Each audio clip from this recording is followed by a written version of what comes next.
Right, Pikachu? Don't get ahead of yourself! Fly! Ash Ketchum versus Yugi Muto.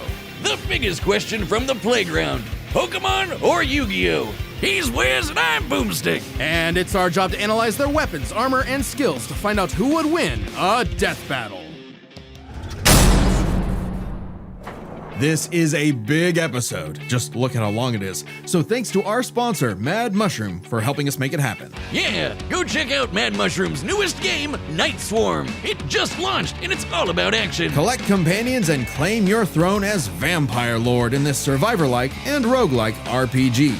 Double the like. Each run is another step on your journey to wipe out hordes, find new followers, unlock new quests, and look cool while doing it. Look at that gear. Night Swarm is on Steam now, and 15% off for a limited time.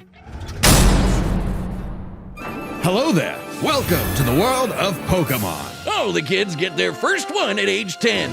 If you don't sleep in like Ash Ketchum from Pallet Town. Ash wanted to be a Pokemon master, though he didn't really know what that meant yet. How about taking down your rivals to be the very best, like no one ever was? Better than Gary and his dumb groupies. Well, Ash knew he'd find his answers at the Pokemon League tournament. So Oak hooked him up with the electric mouse, Pikachu. And what? He's your problem now, stupid. Pikachu was a lot.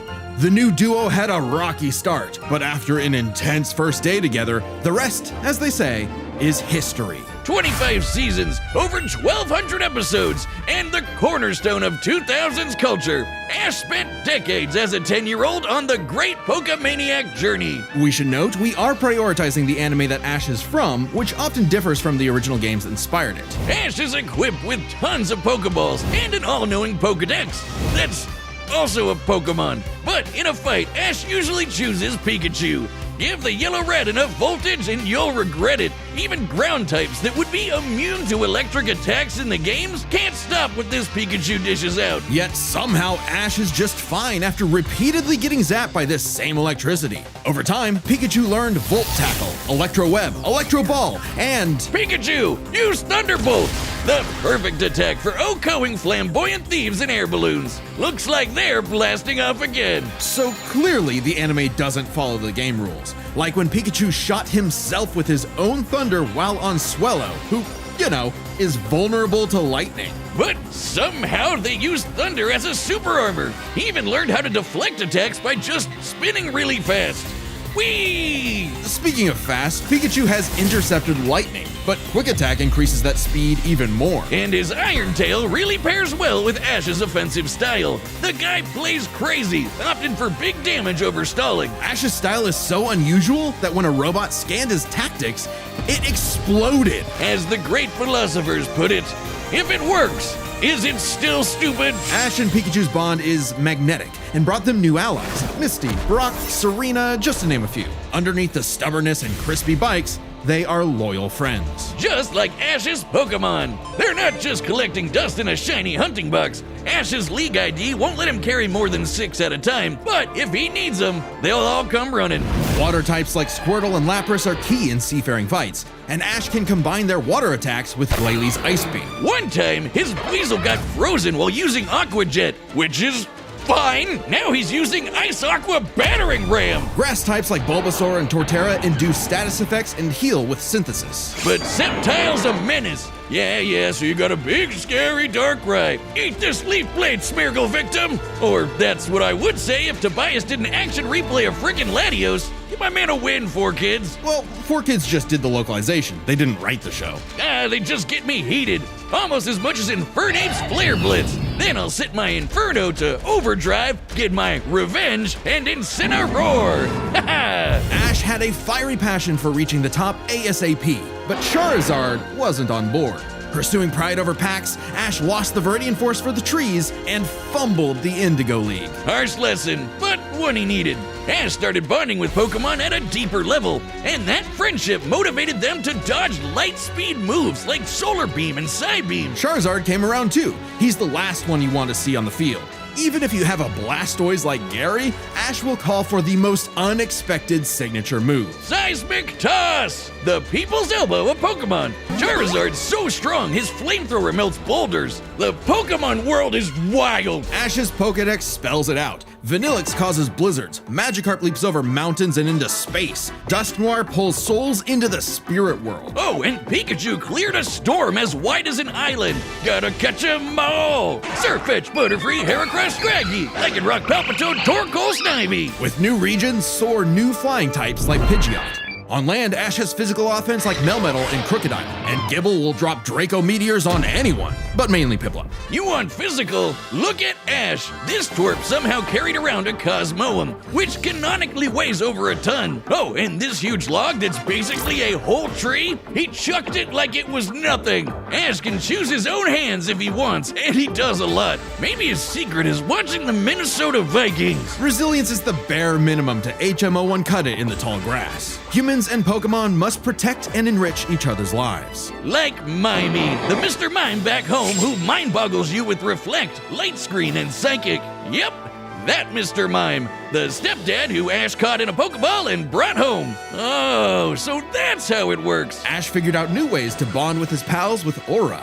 It's a life force that interacts with souls and links Ash with Lucario. This Jackal excels at CQC and shoots steel beams and aura spheres. And with Mega Evolution, Lucario's power surges enough to defeat champion Cynthia's Garchomp. A Mega would have been handy at the Safari Zone when Ash accidentally caught 30 Tauros. And he keeps hugging them.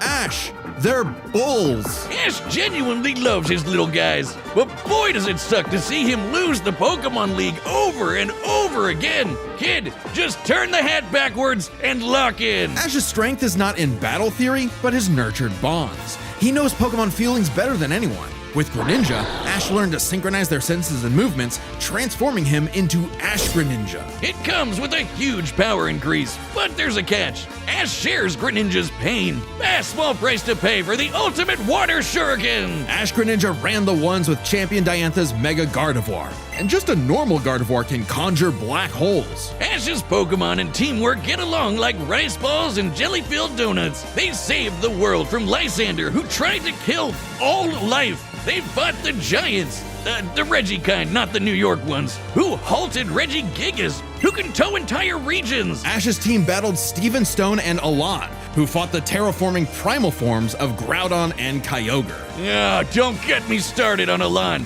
Ash did everything right, but no! Greninja still lost to his Charizard after only getting hit 3 times. How does Blast Burn beat Water Shuriken? Get your type charts right, 4Kids. Boomstick, 4Kids weren't even around anymore when this aired. Regardless, after his loss at Kalos, Ash traveled to Alola and beyond to train. And thanks to some really delicious soup, his new Gengar Gigantamaxed. Kaiju Gengar! He haunts foes with G-Max Terror, or even swallows them up. I bet it smells nasty in there. Ash and Pikachu also scored a buff with their Z move. All they need is a power ring, some JoJo poses, and Thunderbolt will evolve into 10 million volt Thunderbolt! This Rainbow Lightning is their ace. You see this coming? You're cooked. Absorb electricity? Cooked. Fused with an Ultra Beast? Cooked. Ash journeyed so much that monsters from another dimension are nothing to him. Naganadel is a poisonous sniper, and Solgaleo is basically the sun god, a legendary Pokemon whose Sunsteel Strike lights up the universe. Ash got a god in his bag for just being a nice dude. Smell you later, Gary. In fact, when Ash and friends band together, they can halt Dialga's Roar of Time.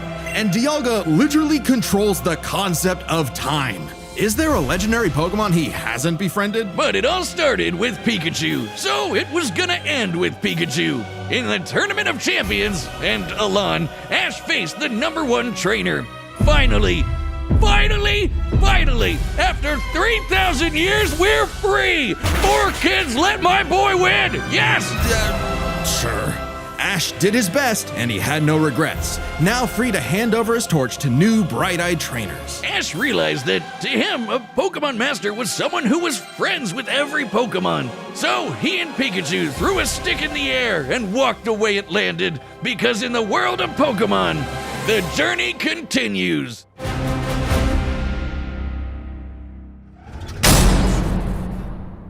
If you want to travel the world like Ash or look as rad as Yugi, then we've got the threads for you. This battle is sponsored by Quince. You'll like this. A bunch of Death Battle staff have owned Quince stuff for ages, so we know it's legit. Quince makes it easy to look sharp, feel good, and find gifts that last. From Mongolian cashmere sweaters to Italian wool coats, Quince pieces are crafted from premium materials and built to hold up without the luxury markup. Nice! This is totally a Kaiba fit right here. Just gotta pop up that collar. Quince makes the essentials every guy needs: denim, chinos, down jackets, wool top coats, and leather styles built to last, just to name a few. Each piece is made from premium materials. Oh, and by cutting out the middlemen and traditional markups, Quince delivers the same quality as luxury brands at a fraction of the price. So get your wardrobe sorted and your gift list handled with Quince. Don't wait. Go to quince.com/deathbattle for free shipping on your order and 365-day returns. Now available in Canada too. That's QUINCE.com/deathbattle. Free shipping and 365-day returns. Quince.com/deathbattle.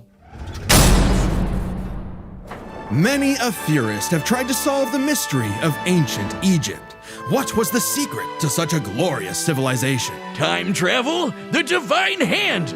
Aliens? Nah, they were gamers. Egyptians played games with sorcery. These magical ceremonies punished dark hearts with swift death.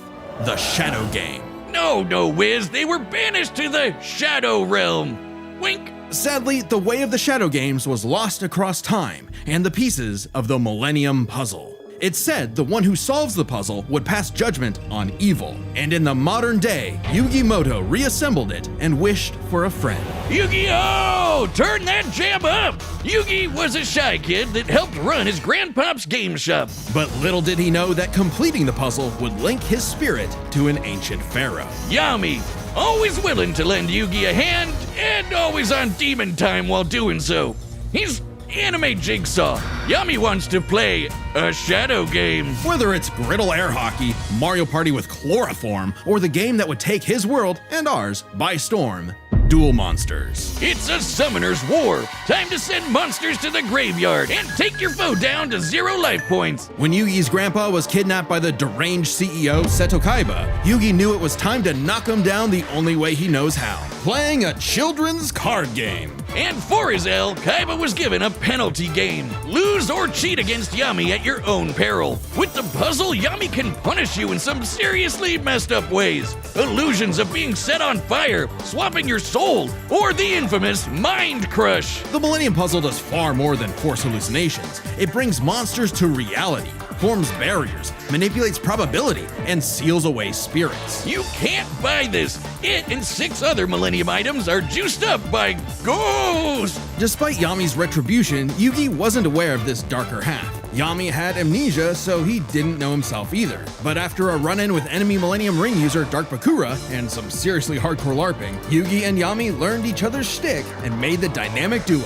With friends Taya, Tristan, and their left leg Joey, Yugi and Yami were ready for anything. Because Yugi had a great early deck: monsters for offense, spells for effects, and traps for setups. Oh, and there they go. Okay, if Yugi's deck is so good, why isn't it the meta? Put me in, coach. Face my 2,000 card deck. Don't be too quick to judge. Yugi's a very clever strategist. His style works best at maximizing the use of so-called terrible cards. Yeah, cool story, Wiz, but what's he gonna do about the 3 blue eyes Kaiba's got aiming at his dome? Simple. Summon the monster card Karibo and have it multiply. With a 1,000 strong meat shield, a dragon's breath is a gentle breeze. Well, okay. Didn't know Yugi had that dog in him, but I'm about brute force. Buster Blader and Celtic Guardian are sick, nasty swordsmen. Summon Skull shoots bolts of lightning, and the giant soldier of stone can destroy moons.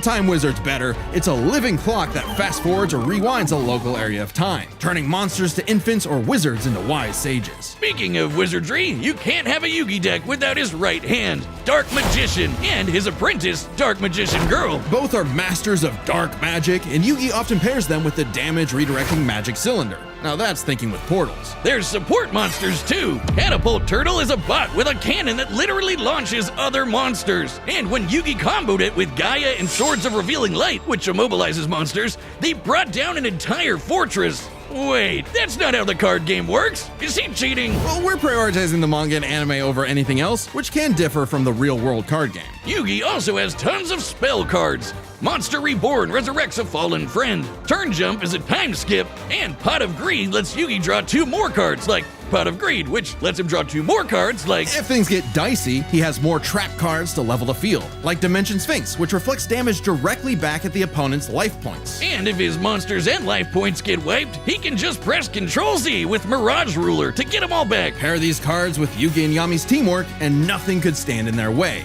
Not even the game's own creator, Pegasus. Get this, Pegasus can read minds. So in their duel, Yugi and Yami kept swapping souls Freaky Friday style, trusting each other to pick up on the strategies they left behind. And the mind reader was stumped. Yeah, they cheated. No, Pegasus was reading their minds. Regardless, Yugi and Yami are an excellent dueling pair. Yami trusts Yugi to improve on his plans, while Yugi expects Yami to be his bolder half. They're not just smart. These card-slinging geeks are somehow expected to be fit enough to dodge lasers, resist getting their souls ripped out, and survive attacks from duel monsters. Even the most common duel monster can cause tsunamis, rain down meteors, and wreck cities. And all of this power culminated in Battle City, hosted by Kaiba Corp. Because Kaiba really wanted that salty runback against his rival. Salt only surpassed by Yami's biggest hater, Merrick, who wanted the 3 Egyptian god cards to take him out. These cards were Slifer, the Electric Dragon, Ra, the God Phoenix, and Obelisk, who strikes with the power of infinity. This was a different ball game altogether, but Yugi was starting to stand on his own 2 feet. So Yami and Yugi kept dueling on in a battle city that never wants to end. Or stop bullying Joey. But to claim the Egyptian gods, Yugi and Yami had to face them in duels, pulling off some ridiculously high IQ plays. When battling Slifer, they used a handful of weak cards to create an infinite combo of attacks that went past the gods' limits. And later, Yugi combined Dark Magician and Dark Magician Girl's magic into Black Burning magic, promptly defeating Ra. This ain't new for the magicians. In the movie Bonds Beyond Time, they did something similar against Paradox. It's kinda crazy that together, the magicians can defeat the 10-star gods, which are way stronger than mid-tier monsters that are 5 to 9 stars. Mid-tier cards aren't pushovers. Darkhold Dragon is a sentient black hole, planet alignment moves solar systems, and Jaden's Glow Neos destroyed a relativity field that spawned an entire universe. But at the top would be the great evil god Zork, who showed up to plunge existence into the realm of darkness. It was time for Yugi to finish the puzzle of who Yami really is. If the monsters weren't real before, they sure were now. Everyone has soul energy, Ba, which manifests as Ka, or a spirit. When used in tandem with the bonds of his cards, Yugi can will duel monsters into reality, even drawing anyone he wishes by believing in the heart of the cards. I knew it! He's been cheating all this time! He doesn't just make up rules, he's stacking his deck! Not at all. For Yugi, drawing the card he needs isn't just luck, it's an actual skill that he developed. It's even expanded in following series like GX and 5Ds. Okay, well, I'd be the king of games too if I could just decide I have a royal flush every round. Whatever. Yami rediscovered his Egyptian past, his multiple lifelong bonds, and his real name, Atem. Claiming his place as the ruler of the afterlife, Atem fused the Egyptian god cards to summon Harakti, the creator of light. She's the ultimate duel monster who banished Zork and all of his scary darkness for good. The epitome of, screw you, I win. No kidding, for Harakti created Yu-Gi-Oh's multiverse with that same light. Judgment had passed. Across many duels, evil was vanquished. There was only one more thing left to do. A post-game boss duel between Yugi and Atem. Their farewell was both climactic and bittersweet. Yugi had grown as a duelist and a person. His victory proved that he no longer needed Atem's help to be his bolder half. Even when Atem was an entire dimension away or busy slapping the end of existence, he and Yugi would always be bros. Okay, it should have been me, not him. I'm sorry I called you a cheater. I was jealous, you're so cool. Yugi moved on to a career in game design and passed the torch to future duelists. He would be remembered as the greatest duelist there ever was. Except to Kaiba, who tried to ascend to the afterlife to rematch Atem. Goes to show you that money can't buy you happiness, but it sure can buy you a sweet rocket ship. There will always be another story, another duel, another game. And you won't find yourself a better opponent than the king of games. The Battle of the Millennium is about to start, but we wouldn't be able to make it happen without some help from our friends at Raycon. That's right, this message is sponsored by Raycon. If you're looking for a holiday gift, Raycon's essential open earbuds should be at the top of your list. Regular earbuds block out everything, but these beauties sit so perfectly in the ear you get both real clear sound and also what's happening around you. Exactly what I need when I'm out lawnmower racing, or bike riding, jogging, whatever normal people do. We're happy that Raycon is a longtime sponsor of our show, and for good reason. They have over 3 million customers who are getting premium sound quality for half the price. And if you don't like your earbuds, they have a 30-day guarantee, so there's practically no risk. They're lightweight, last up to 8 hours on one charge, and with multi-point connection, I can wirelessly hook them up to multiple devices. So they're super handy. The essential open earbuds are here for the holiday season, and they're selling fast. Raycon audio products are up to 20% off this holiday season. Just click the link in the description or go to buyraycon.com/deathbattleopen to save on Raycon audio products site-wide. Order by December 15th to guarantee delivery by Christmas, because great gifts shouldn't show up late. All right, the combatants are set, and we've run the data through all possibilities. Before we start, let's lay some ground rules. We're treating this as a real-time fight, much like typical battles in the Pokemon anime and duels later on in the Yu-Gi-Oh anime. And given that the rules of Pokemon and duel monsters are clearly incompatible, we'll allow them to summon anything that's reasonably available to them. It's time to death battle!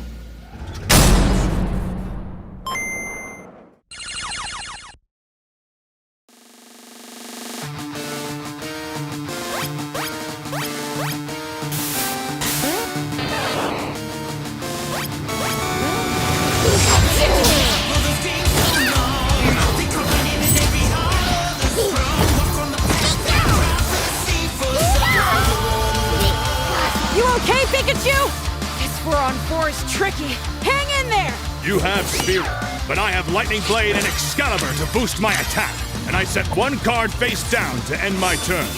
Whoa! Okay, guys, it's our turn now. Pikachu, throw him off with Quick Attack! Everyone else, back him up!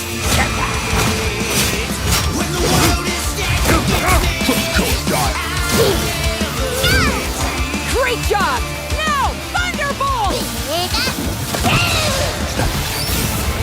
Don't get ahead of yourself. You forgot about my face down card. Rise! Dimension Sphinx!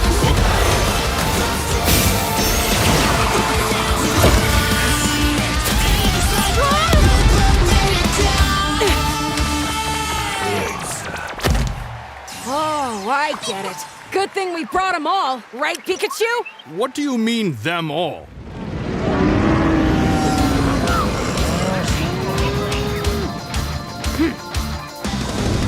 Charizard! I choose you!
I'm sorry, partner.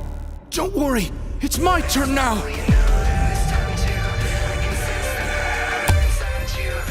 I just need to believe in the heart of the cards!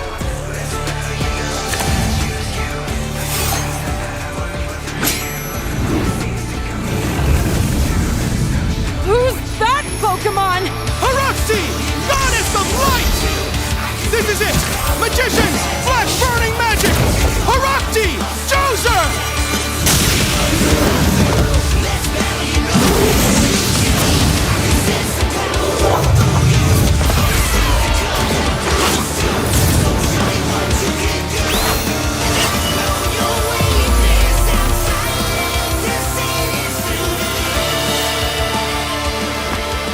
Pikachu, let's finish this. Together! 10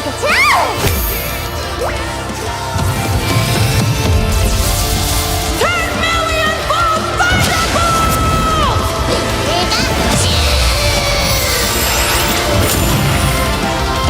You activated my trap card! Magic Cylinder! With it, I'll send your Thunderbolt back to attack your light points directly!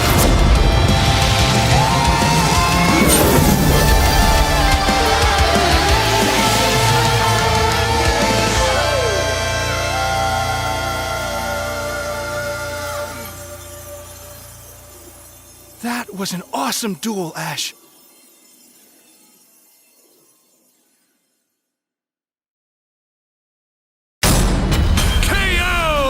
Oh, my childhood! Whiz, quick! I need your tears! We can save him! There's a lot to this, so let's break it down by experience, strategy, and monsters. Starting with experience. Both Ash and Yugi have risen to the top, beating the best of the best, and traveled all over the world. But Ash traveled more, was in more tourneys, and saved the world way more often. And despite what people say, he wins a lot. Even Atem's stint as the Pharaoh doesn't tip the scale, since he wasn't in charge for very long.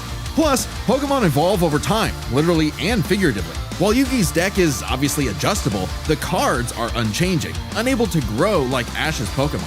So Ash wins in experience, but when it comes to strategy, he's a wild card. He's skilled at improvisation and using the environment to win. Even machines cannot comprehend his tactics. But the same goes for Yugi. Gotta remember, Yugi and Atem's teamwork is second to none. They're masters at exploiting weaknesses, setting up tricks, and surprising foes with so-called weak cards. Both could likely adjust to each other's unpredictability, so a Dark Horse-style win was unlikely. But Ash's secret weapon is his bond with his Pokemon, boosting their power. I'm not just talking about Pikachu. His power of friendship invented an evolution for Greninja. That's crazy. Ash's trust in his Pokemon knows no limits. Silly as it may sound, Yugi trusts his deck in the same way.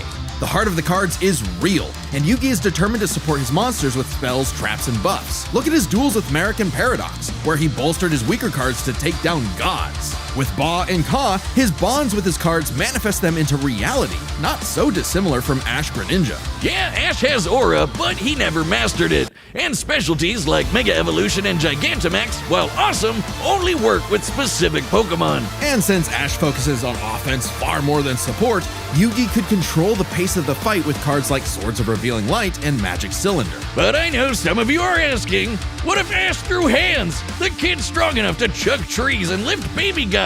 Just punch him, man.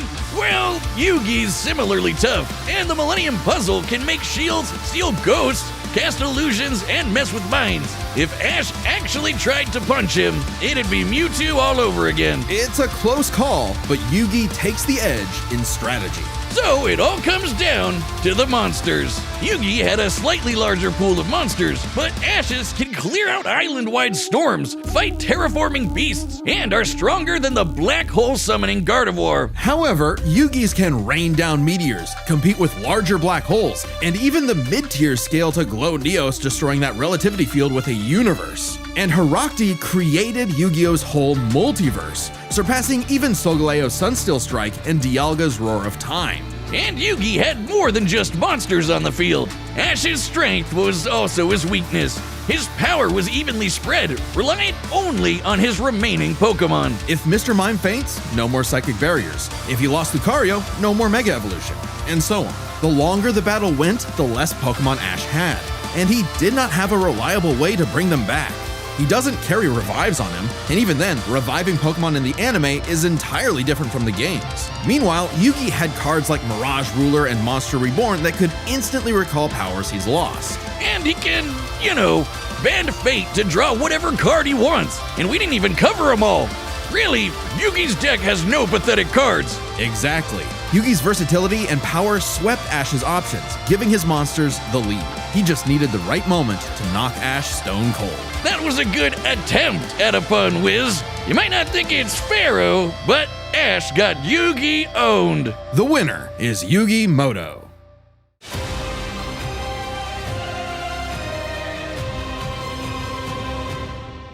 Death Battle will be back in 2026, but right now you can check out our brand new channel. It's called Nightly Brew, and we're playing Dungeons and Dragons, Blood on the Clock Tower, and other games that'll probably blow up in our face. So check it out right now, and make sure to subscribe. Thanks.